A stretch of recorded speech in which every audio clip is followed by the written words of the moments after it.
குடுக்குறதுக்கு எவனும் இல்லம்மா. அதாம்மா உண்மை. சம்பளத்த குறைச்சிட்டாரு கிடைக்கல. சம்பளம் கூட்டி குடுக்கறதுக்கு ரூ. 1 கிடையாது. ஆமா. புரொடியூசர்லாம் பிச்சை எடுத்துட்டு இருக்காய்ங்க.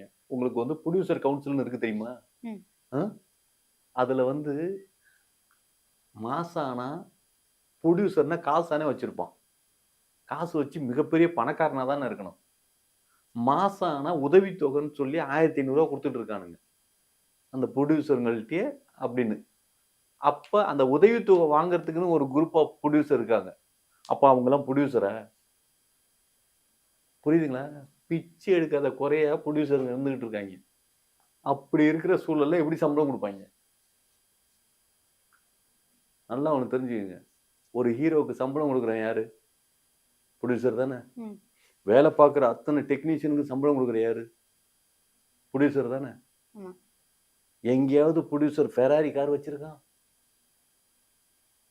ஈசிஆர்ல பெரிய பெரிய பங்களா இருக்குல்ல.